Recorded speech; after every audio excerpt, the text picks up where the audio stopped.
And hello, everyone. Good afternoon from Jeddah, Saudi Arabia. This is Nawal Al Hamoui. I have my colleague Khulud Al Banna. She will be moderating today's session chat. So if you have any questions, feel free to throw them in the chat box. Firstly, I want to thank our sponsors, StreamYard, for sponsoring this event. We couldn't have done it without their help, so thank you, StreamYard, for helping the community. Today, we will be discovering the ins and outs and all of the secrets of progressive web applications. And we have Jad Joubran. Jad is a Google developer expert, Microsoft most valuable professional and freelance web consultant based in Amsterdam. So, yes, Jad, the stage is all yours. All best of luck. Thank you. Thanks a lot. So hi, everyone. Thank you so much for joining this talk.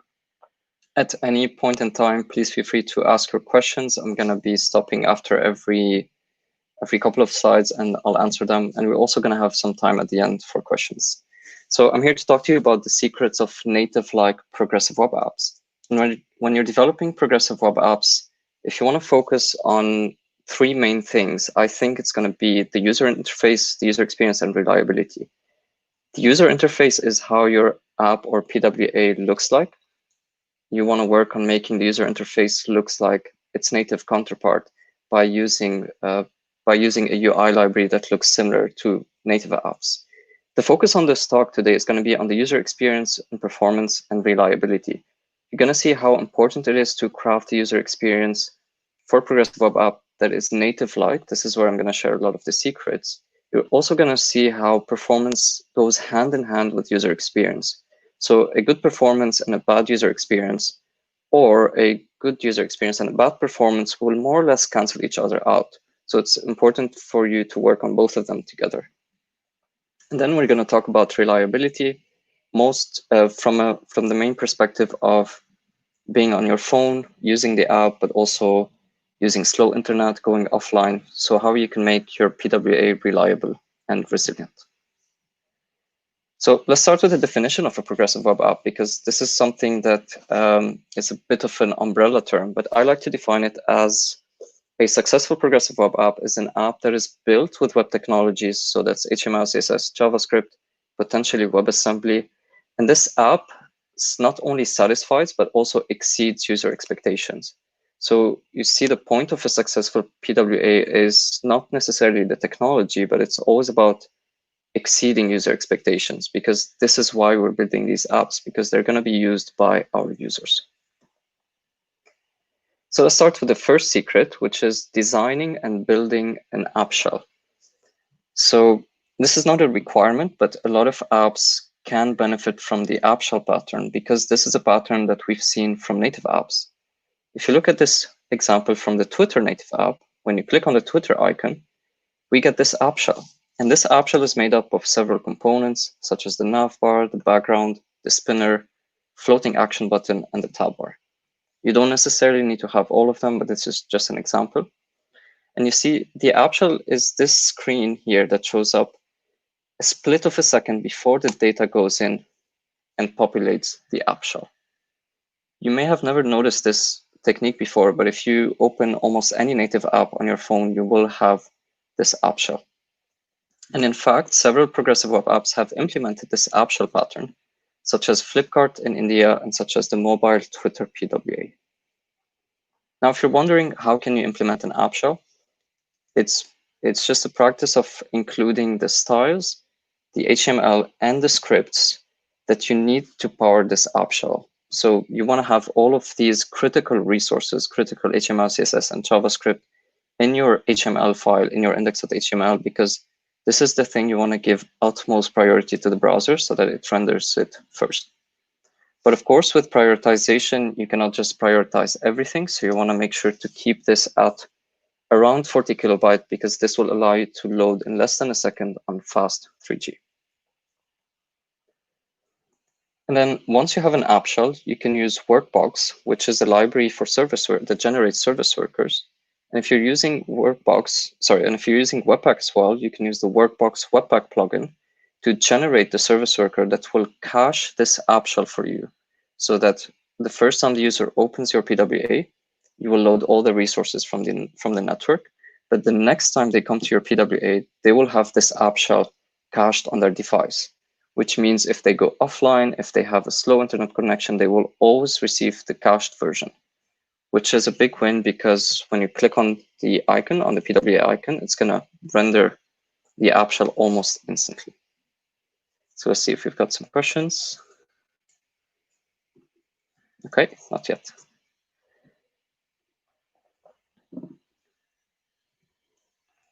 Now, the second secret builds on top of the first one, and it's about taking this app shell to the next level, and that is building an advanced app shell.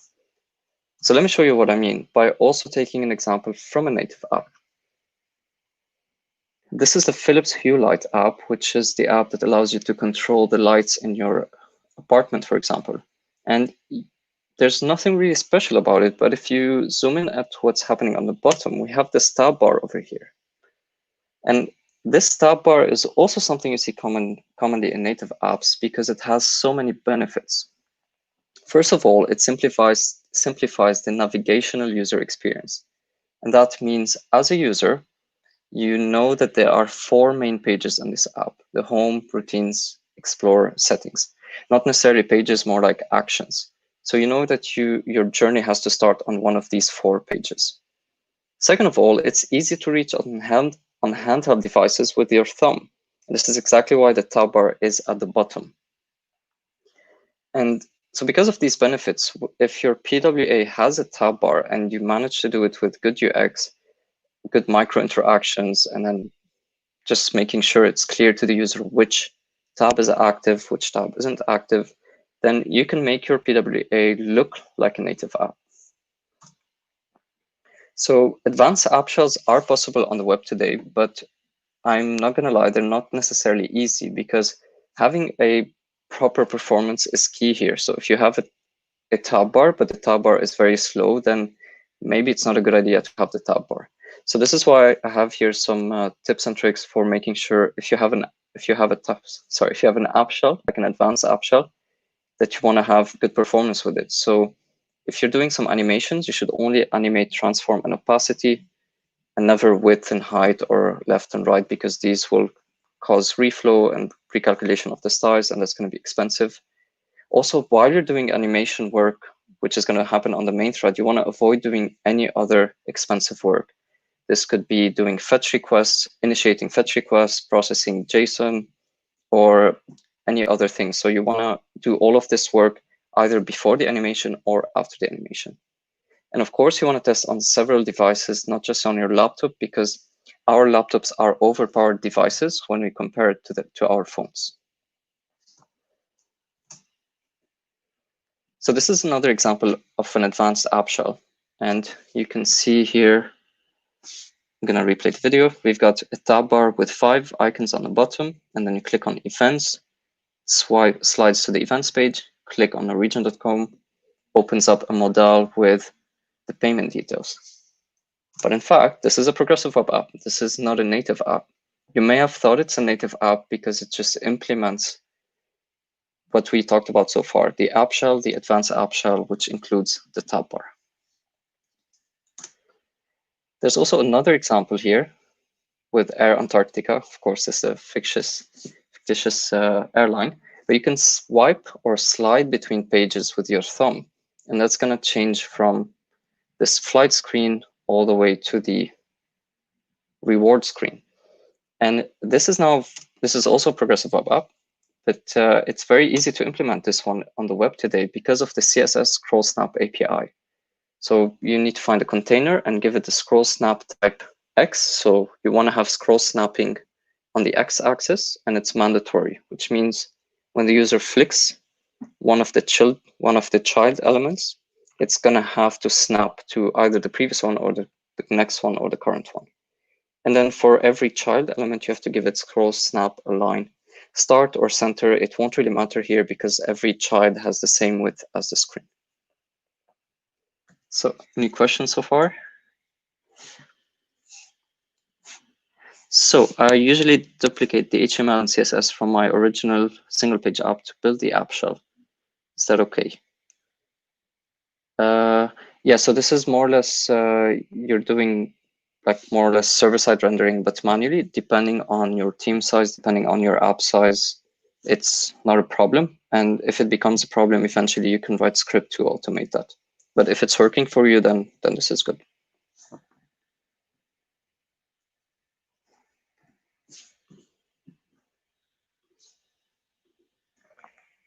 The third secret is about reducing your JavaScript footprint. And this is something that you can almost feel when using some apps that are JavaScript heavy. First, your phone starts overheating a little bit, and then every time you click on something, it's just really slow, and it ends up being very frustrating to the user. To avoid all of this, you want to ship as little JavaScript as possible. And there are so many things you can do here. I just summarize 3 most important things. The first one is using script type module for modern browsers, because this script type module is only understood by modern browsers. And then if you need to support older browsers, then you can use the script no module attribute. And this no module attribute is understood by modern browsers, so it will be ignored. So all these new modern browsers will completely ignore the no module script. So this will allow you to ship legacy code that maybe you can transpile with Babel to Internet Explorer, and then all the modern one, you can ship it without transpiling for new browsers.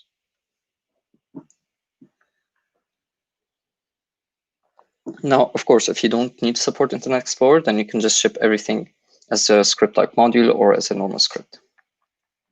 But so this has a benefit of when you don't transpile your code and you ship the class as a class, not as a generator function, the way that Babel does it, is that, so you have 2 benefits here. First, your code, your source code will be smaller. And second of all is that you allow the browser to use the optimizations that they have. So a class will be understood as an actual class, not as another function or like whatever transpiled code ends up at the end. So you're allowing the JavaScript engine to use all the optimizations. Now, for the other technique, I'm going to start by showing you the problem. The problem is oftentimes we have our app.js, which includes almost all of our JavaScript code: the home, the vendor, settings, help, and payment. But a lot of the times the user just goes to the home page. So they need the home and the vendor. Maybe they go to the settings page, but they will not use the help or the payment.js. And you're just giving them JavaScript that they won't need. And this JavaScript file is going to be quite big. So when the JavaScript file is quite big, you're incurring performance costs, like waiting time when you're downloading the file, but also when you're parsing it, also when you're executing it. So instead, you want to ship as little JavaScript as possible. And for example, in our case is the home and the vendor. This is the necessary chunk. And then if or when the user needs the settings page, you load it on demand. If or when they need the help page, you load it on demand. And same thing with the third chunk. So this is a technique called lazy loading, which you can do with dynamic imports. And you do that by using the import as a function syntax, not import as a statement without the parentheses. So when you use import as a function, this is going to return a promise, and the promise will resolve when the import call has completed. So the difference between this and import without parentheses is that when you import as a function, it's going to import from the browser, not at the moment when you were compiling your code with Webpack. So then when I import settings.js, the file that I'm shipping to the user does not contain the settings.js. But when this code runs, then the browser is going to make a fetch request, get the settings.javascript, and then the promise is going to resolve.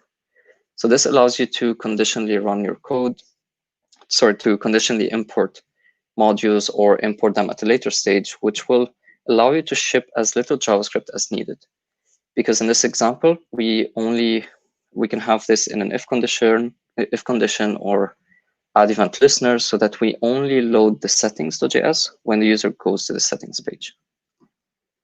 This is relatively easy to implement in terms of code because just an import as a function and returns a promise, you resolve it.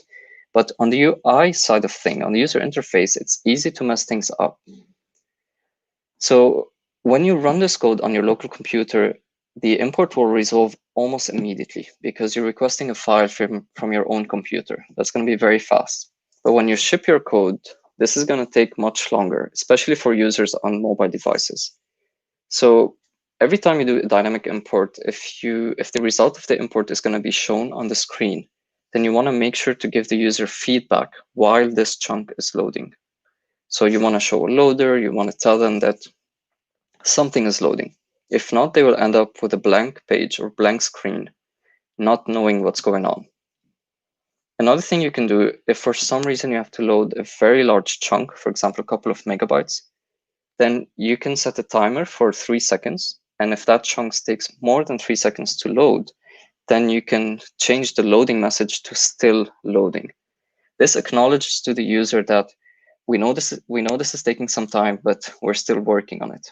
That's because if the user keeps on seeing the loading message for like 4 or 5 seconds, then they will start thinking, maybe this is broken. Maybe it's just never going to load. Any questions so far?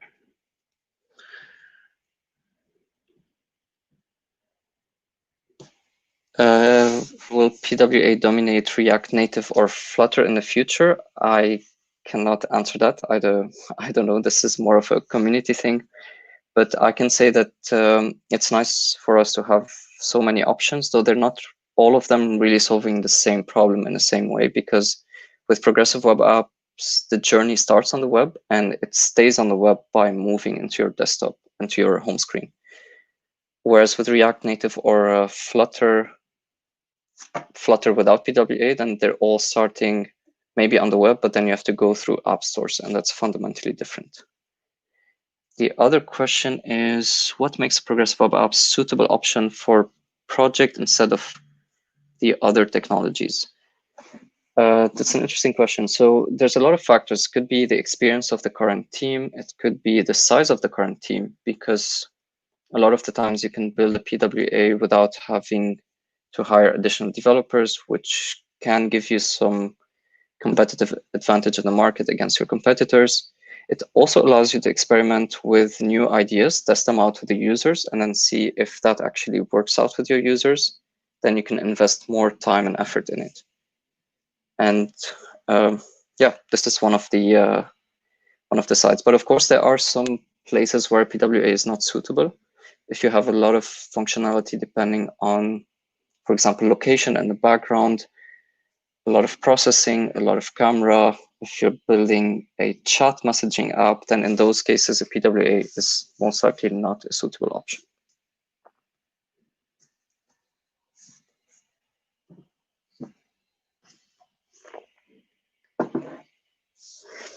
The fourth secret is about reacting with fast interactions. And that means when you click on something on a button, or when you click on a button, you want to show a reaction immediately. For example, when you click on the login button here, we immediately show the ripple effect. And when you give feedback to the user understands that the click event, not event, but the fact that they clicked on the button has been received and that the app is processing it. And this is good because it gives you around 80 milliseconds for you to do some kind of work that you need to do in order to render the next screen. And this is what will allow me to talk about the request idle callback. Please note that this is coming to Safari very soon. It's not in Safari yet, as far as I remember. So it requires a polyfill for Safari, but this API allows you to defer non-critical work. So this is useful because a lot of the times you have a button, add event listener, click, and then we have around 10,000 lines of code. So the user clicks on the button, and then we're telling the user, all right, time for you to do all of this. So the browser will end up freezing a little bit, especially on mobile, which doesn't give a nice experience to the user. What you can do instead is move those that are not imported into request idle callback. But these request idle callback have to be very, very small chunks of work, because the browser will try to run these chunks of work whenever it has anywhere between 5 to 50 milliseconds before shipping the next frame. So an example could be you want to send some analytics, you can do it over here. you want to dispatch an event to your app that will update, for example, the notifications. And this is not super critical to run at the moment of the click event. You can also put it here. Then make sure to have several request idle callbacks so that the browser can run them whenever it has some idle time. I have to say that this is a bit of a tricky API. So if you plan on using it, make sure to measure before and after using it, just to make sure that you're using it properly and it's actually solving the problem. Now, do you know this app?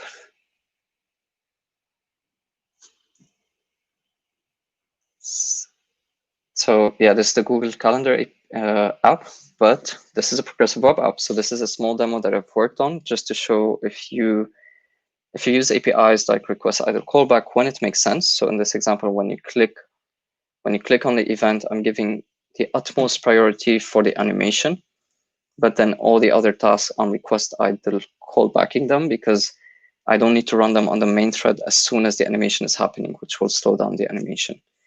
Also, there's a lot of focus on the transitions here. If you look at the button, this one slides down. It's basically a recreation of the native app. So if you put a lot of effort in the design, the user experience, you can really build something that's very convincing and very engaging to your users.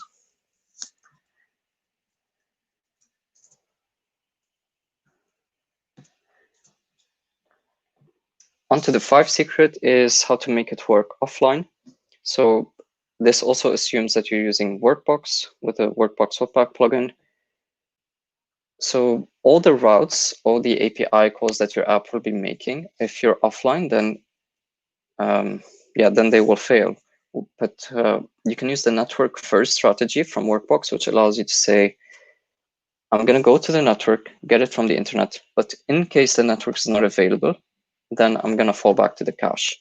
And this is a very common strategy, but what I want to talk about today is the network timeout seconds option, which sometimes when you use network first and the user is on their phone and they're using their app, and then sometimes the network request takes 10 seconds or maybe even more. And in that case, you just want to fall back to the cache.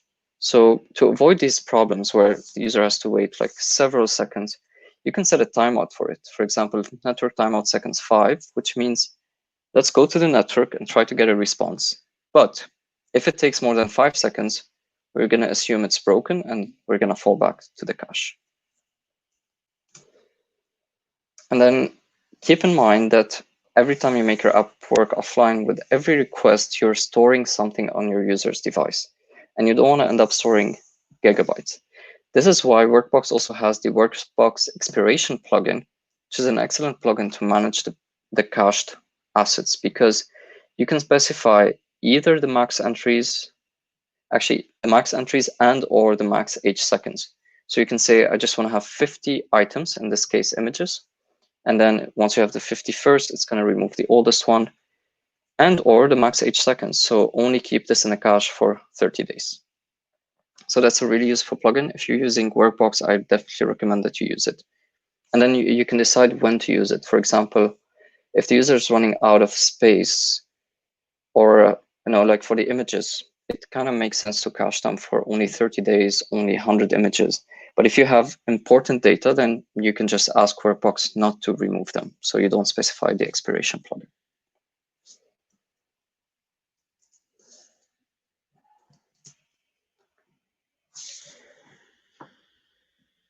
So are there specific use cases where PWA can't function properly or still needs further enhancements? For example, like the use cases that uses AR, VR technology. I've actually worked a little bit with AR. It's super nice on the web, but the problem is browser support. So for example, the WebXR API is still being developed. There's quite a lot of features of it in Chrome. I think also Firefox is shipping some of them, but there are some that are not really on Safari yet. And that's often a problem on mobile because the market is split almost half-half between Android and iOS. So I think browser support is still tricky. I don't know about other use cases, but I do know oftentimes camera can be tricky, file storage. So yeah, the more you start integrating with native APIs, it becomes tricky. There's Project Fugu from the Chrome team who's trying to work on adding more native capabilities. There's a lot of interesting APIs, like the recent one that was shipped was the SMS authentication. But I'm not sure if it has been shipped or is currently being tested. There's a lot of these things, but you kind of have to wait for it to be supported on all browsers. And yeah.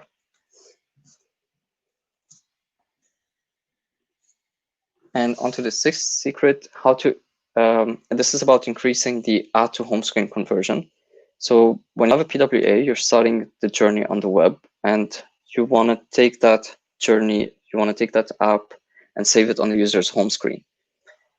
So you can do that with the install banner, which doesn't work on all browsers, by the way. But what I want to give you here is just a hint, because or a tip on how to increase the engagement. Sorry, to increase the conversion rate of this button. Because if you open your website and then 30 seconds later you ask the user to add it to the home screen, that doesn't really make sense because the user doesn't really know what this app is about. Instead, you want to delay this ask until the user has already engaged with your app. So for example, this is one of the flashcards app I've worked on. And when you click on start flashcards, you get questions. This is fast forwarded, so the user is getting a feel of this app, how it works. And then like at the end, they've already made up their mind if they like it or not. And this is where we ask them, practice daily, add to home screen. And if they click on add to home screen, this is the add to home screen. They click on add, and now they will have the icon on the home screen. But so it's important to delay it until the user has already been engaged rather than asking in the beginning. And this is the code for it. It's the before install prompt event.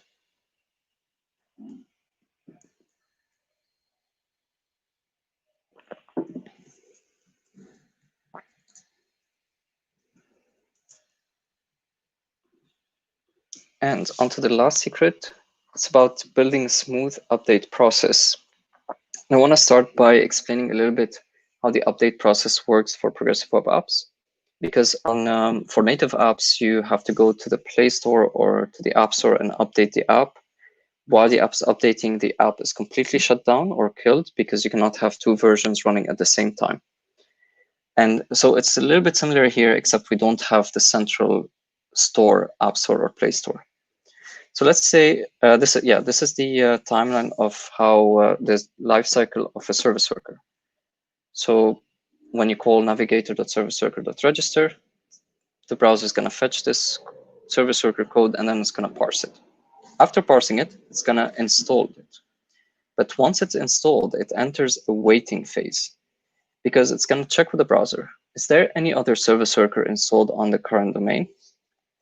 And the answer is no here, so it's going to activate. When it's activated, it means that this service worker is controlling the current page, which means all fetch requests are going through this service worker. Now, let's take a look at the update. And so until it becomes redundant. Let's take a look at the update part. Let's say that this is the service worker version 4. We don't really have versions of them, but this is to make it easier. This is v4, and we want to upgrade to v5, for example. So this is running in the browser now, and it is activated. The browser is going to notice, oh, there's a new version of the service worker. So it's going to parse it. And it's going to install it in parallel. But on the waiting phase, it cannot activate. It's going to remain waiting because you cannot have two versions of the service worker active at the same time. This is where you, as a developer, can signal to the browser, all right, it's safe to update by calling the skip waiting function. And once you call the skip waiting function, it's going to make the new service worker activated, the old one redundant, and this is the update process. On the UI side of thing, I want to give you recommendations, just like we've done in the previous part of the talk. You can make a toast, you can make an alert, but they are a little bit intrusive. Sometimes you have to make an alert if it's really important to push this update to the user. But a lot of the times, and especially when you publish updates regularly, like once a week, What I recommend is going with this update dot. Maybe you haven't noticed it, and this is okay because you haven't seen this UI before. But if you've seen this UI before, then this might pique your interest. And then if you click on it, you will see there's update app. If it doesn't pique your interest, that's also fine, because the goal of your app is for people to use it. It's not necessarily to keep it up to date. Of course, depends on what app you're building, but a lot of the times this is what applies. So this update dot, this is what I call the update dot, is quite a nice way to push the newer version of your app. This is actually done with Spotify, the native app, also Chrome. It just starts changing colors of the overflow menu, and then it screams at you in red once you're on a very old version of Chrome. And this is the code that you need for managing the updates with Workbox.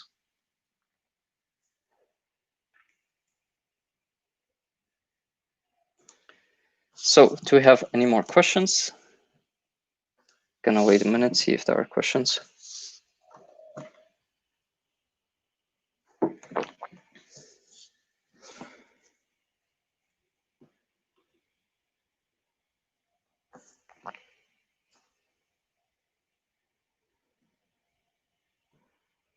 Okay, seems like there are no questions. So I'm gonna carry on with the closing of this talk. You may have noticed that it's all about the attention to detail. So paying attention to animations, performance, user experience, trying to mimic what native apps have done, because a lot of investment has gone into native apps optimizing the experience. And this is something that we can also adapt on the web.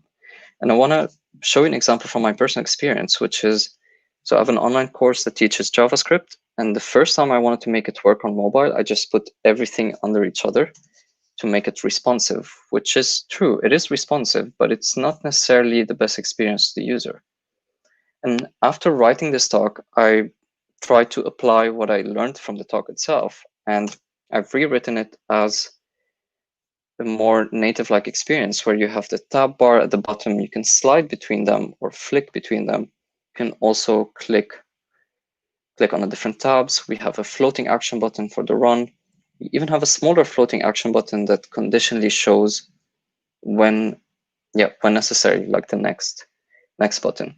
And I have to tell you here that it took me twice the amount of time. So I had two tasks to do. One is think about the user experience, and then two, implement that. And thinking about the user experience took twice the amount of time of the development. And I think this is something that could be a good lesson for a lot of apps, to put more effort on the design, hire the best UX designers if you want to have native-like experiences. So let's build progressive web apps our users will love. Thank you very much. And you can download the slides from this link. And you can also follow me on Twitter on @JoubranJad. Thank you. Awesome, Jad. Actually, I have a question. Yeah. Yeah. So, oh, yeah. Yeah. So is it okay if the users? Yeah. Yes, it's a very good question. So is it okay if the users of PWA didn't update your web application? I mean, does it still function properly?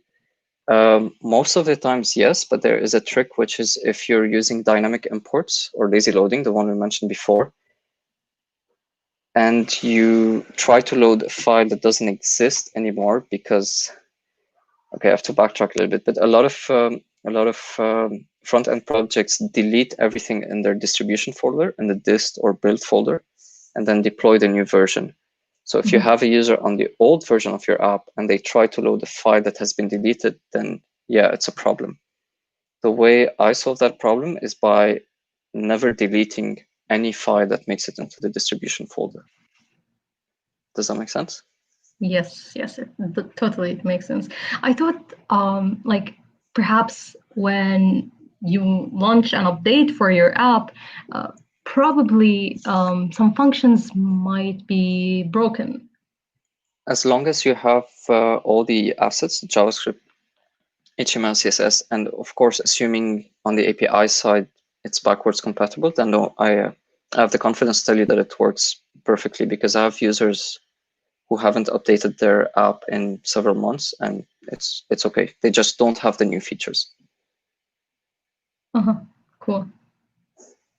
Okay, from my side, I finished all of my questions. So we will be waiting for the questions from the audience. We will be waiting for 1 minute. Okay, sounds Afterwards, good. we can call it, we can wrap it up. Yeah, a second.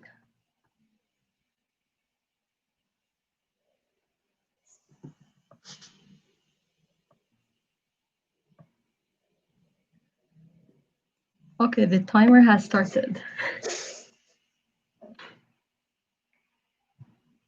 It's 1 minute, guys.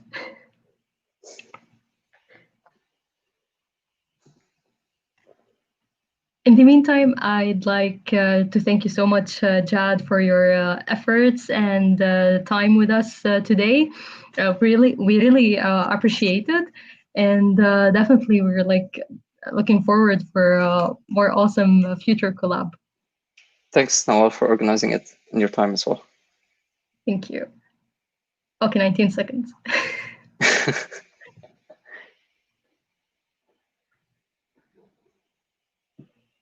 You should just play the same video you had in the beginning, the countdown. Oh, yeah. Aw. Okay, no, that's a good idea. I need to use that in another sessions, but no worries. Okay, the timer is done. Uh, Great idea, Jad. I'll put the 30 seconds outro video. In case any of the audience still have like more questions, they can Reach out to ask me it on in Twitter. definitely, or they can just for 30 seconds they can ask it over here, and definitely you can reach out Jad Joubran. I believe you're Joubran Joubran Jad. Jad. Yeah. Joubran Jad, like everywhere. No. No. Okay, you guys, So don't listen for me. it's Yes, okay. Jad. Twitter is enough. So at Joubran Jad Awesome. if you have questions. And yeah, thank you very much. Thank you. Thank you.